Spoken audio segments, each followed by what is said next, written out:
Menjadi kuat. Berbagai standar sosial di masyarakat seperti standar kebahagiaan, kecantikan, serta kesuksesan selama ini telah dipromosikan secara masif di media digital. Para kreator secara kolektif membangun ilusi yang menyihir umat manusia agar tetap tertidur.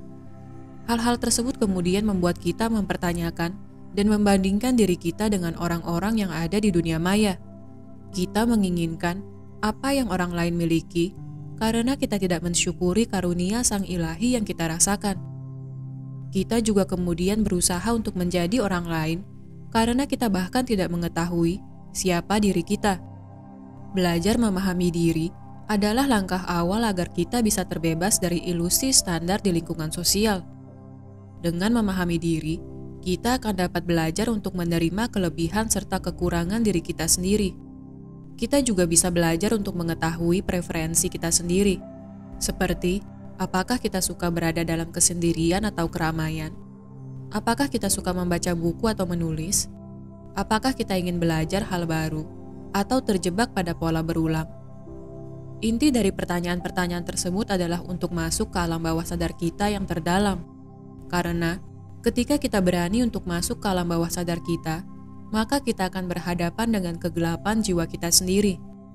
Wujud dari kegelapan jiwa kita bisa berupa memori yang menyakitkan, trauma yang membuat kita takut, atau berbagai niatan buruk yang kita miliki kepada orang lain.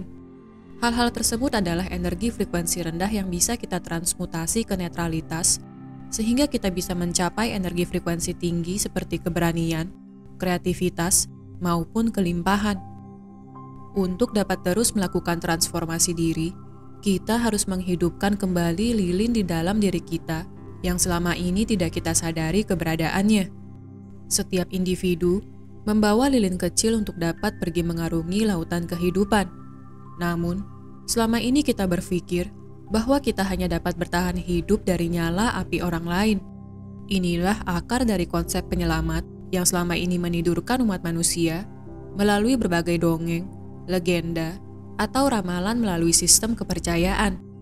Menjadi kuat adalah modal utama bagi kita jika kita ingin melakukan transformasi diri. Bukan berarti kemudian kita tidak boleh menjadi rapuh atau lemah.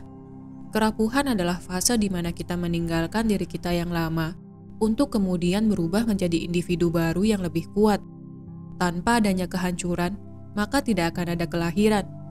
Jika diri kita yang lama tidak mati, maka diri kita yang baru tidak akan pernah eksis. Inilah siklus kehidupan. Setiap individu memiliki kesempatan untuk berubah. Maka, kita harus kuat dan optimis untuk dapat terus meningkatkan kesadaran kita. Ketika orang lain menertawakan atau memojokkan kita, maka izinkanlah mereka. Biarkan mereka menggunakan kehendak bebas yang mereka miliki, tanpa perlu memberikan komentar. Ketika kita terpancing untuk membalas iri dengki atau kecemburuan orang lain, maka kita masih berada pada frekuensi yang sama dengan mereka. Untuk menampilkan cinta kasih, terlebih dahulu kita perlu menjadi kuat dan berani.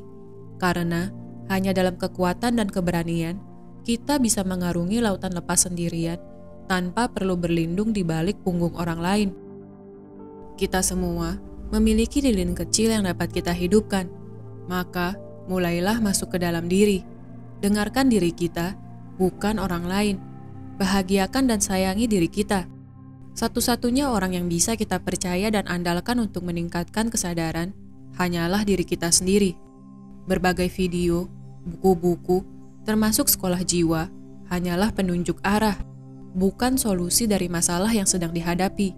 Saringlah apa yang kita dengar atau dapatkan, maka kita akan dapat memusatkan energi kita dan menjadi magnet dari realita kita sendiri.